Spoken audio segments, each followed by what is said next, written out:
வணக்கம். அன்பார்ந்த உழைக்கும் மக்களே, தோழர்களே, நண்பர்களே. இந்தி திணிப்பு என்பது கடந்த ஆண்டுகளை விட மிக கொடூரமாக பயங்கரமான முறையில் தமிழ்நாட்டையும் தமிழினத்தையும் இந்த தமிழ் மண்ணையும் தாக்குவதற்கான எல்லா வேலைகளையும் செய்து வருகின்றன அப்படின்னு நம்ம பார்க்குறோம். இப்போ 2-3 நாளைக்கு முன்னாடி பார்த்தோன்னா நடிகை சித்தார்த்தோடைய அப்பாவும் அம்மாவும் மதுரை விமான நிலையத்துக்கு வராங்க. அவங்க ஆங்கிலத்தில் பேசுகிறாங்க. அங்கே இருந்த சிஆர்பிஎஃப் வீரரை இந்தியில் தான் பேசுவோங்கிறாரு. இந்தியில் தான் நீ பேசணும் என்று பேச வேண்டும் என்று சித்தார்த்துடைய தாயையும் தந்தையும் கட்டாயப்படுத்துகிறார்கள். இது தொடர்பாக நடிகர் சித்தார்த் ஒரு ட்விட்டரில் ஒரு பதிவு போடுறாரு. இந்த பதிவுக்கு எதிராக சிஆர்பிஎஃப்பை சேர்ந்தவன் என்று சொல்லிக்கொண்டு ஒரு நபர் ஹிந்தி பேசினா என்ன தப்பு, நாங்கள் எதுக்கு ஆங்கிலம் பேசணும், நாங்கள் ஹிந்தி தான் பேசுவோம் என்று தமிழ்நாட்டுக்காரன் ஒருவன் பேசி கொண்டிருக்கிறார். இதுதான் தமிழ்நாட்டின் இழிவான ஒரு நிலை. தமிழ்நாட்டிலே புல்லுருவிகளும் துரோகிகளும் 5ஆம் படையும் அதிகமாக இருக்கிறார்கள். இந்த சூழலிலே தான் அமித்ஷாவுடைய பாராளுமன்ற நிலைக்குழுவானது கல்வியிலும் வேலை வாய்ப்பிலும் இந்தி தெரிந்தவர்களுக்கு தான் முன்னுரிமை அளிக்கணும்னு சொல்கிறாங்க.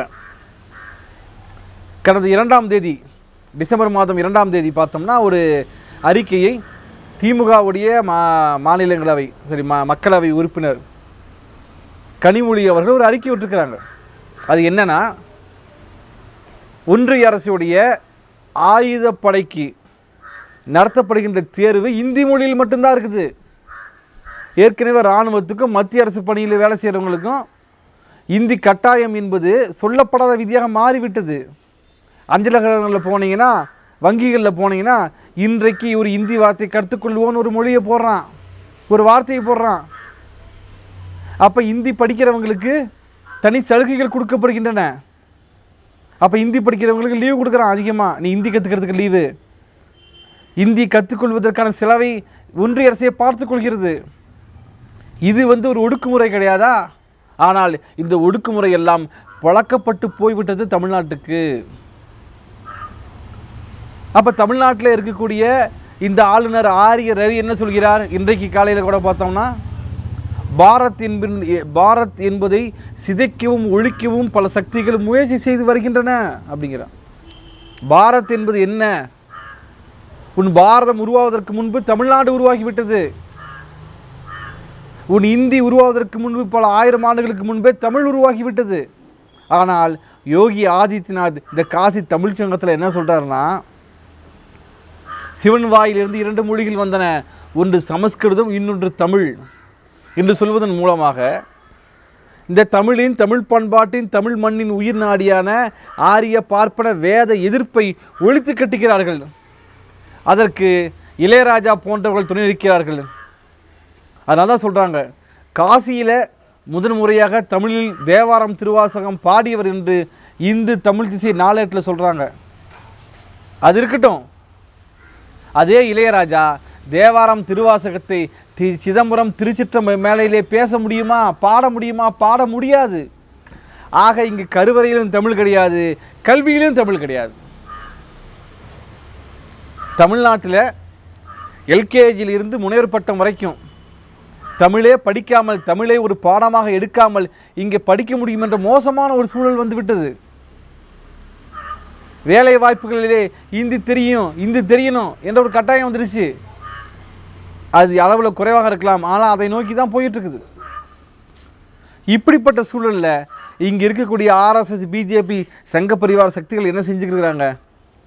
தமிழையும், தமிழ் மொழியையும், தமிழ் பண்பாட்டையும், தமிழ் இனத்தையும் அளிப்பதற்காக இந்தி மொழியை ஒரு ஆயுதமாக திணிக்கிறார்கள். அப்போ இந்து ராஷ்டிரத்தின் மொழியாக இந்தி இருக்கிறது சொல்லப்போனால், ஆரிய பார்ப்பன வேத எதிர்ப்பு உணர்வை கொண்டிருக்க அடிநாதகமாக வைத்திருக்கிற தமிழ் மொழியையும் தமிழ் பண்பாட்டையும் ஏன் நாம் அந்த இந்தி என்ற ஆதிக்க கருவிக்கு எதிராக வாளாகவும் பாசிச எதிர்ப்பை ஒரு கேடயமாகவும் வைத்திருக்க வேண்டிய சூழல் வந்திருக்கிறது அல்லவா? அப்படிப்பட்ட சூழலுக்கு நாம் செல்ல வேண்டும் என்று சொன்னால் வரலாற்றை படிக்க வேண்டும். வரலாற்றிலே நம்முடைய முன்னோர்கள் தமிழையும் தமிழ்நாட்டையும் காப்பாற்றுவதற்காக செய்த சொல்ல முடியாத எண்ணிலடங்காத தியாகங்களை பற்றி நாம் மீண்டும் மீண்டும் படிக்க வேண்டும். வரலாற்றிலிருந்து கற்கும் பொழுதுதான் நாம் யார், எப்படிப்பட்ட இந்த வேத பார்ப்பன ஆரிய சாம்ராஜ்யத்துக்கு எதிராக ஒரு போராடி இனத்துக்கு நாம் சொந்தக்காரர்கள். இப்படி பேசுவதால் நாம் இனப்பெருமை பேசுகிறோம் என்றதல்ல. இப்போது நாம் நடத்த வேண்டிய மொழி போராட்டம் என்பது வெறும் மொழிக்கானதாக மட்டும் இருக்க போவதல்ல. மாறாக இந்த இந்தி மொழி என்பது இந்து ராஷ்டிரத்தின், குறிப்பாக RSS பாஜகவுடைய கனவான இந்து ராஷ்டிரத்தின் மொழியாக இந்தி இருக்கிறது சொல்லப்போனால், அம்பானி அதானி பாசிஸ்டுகளின் கனவு தேசமான அதே இந்து ராஷ்டிரத்துக்கும் இந்தி மொழி தேவை. ஏனென்றால் தமிழ்நாட்டில் நடக்கக்கூடிய பல்வேறு போராட்டங்கள், ஒரு வர்க்க போராட்டமாகட்டும், இல்லை மொழி போராட்டமாகட்டும், இல்லை கார்ப்பரேட் கொலைக்கு எதிரான போராட்டமாகட்டும், இவர்களை எல்லாம் ஒன்று சேர்ப்பது தமிழும் என்ற மொழியும் தமிழன் என்ற உணர்வும் ஒரு முக்கிய பங்காற்றுகிறது. அந்த வகையிலே தமிழன் என்ற உணர்வை ஒழித்து கட்டாமல் இங்கே தஞ்சாவூரில் மீத்தன் எடுக்க முடியாது. பிரச்சனை இல்லாமல் 8 வழிச்சாலையை முழுமையாக கையகப்படுத்த முடியாது. இங்கே இருக்கக்கூடிய கனிம வளங்களை சூறையாட முடியாது. ஆகவே இயல்பிலேயே தமிழ்நாட்டிலேயே பார்ப்பன பனியா கூட்டாளி, பார்ப்பனமும் பார்ப்பனியமும் பனியாவும் கூட்டாளியாக செயல்படுகின்ற காரணத்தால் இந்து ராஷ்டிரம் RSS பாஜக அம்பானி அதானி பாசிஸ்டுகளுக்கு தேவைப்படுகிறது.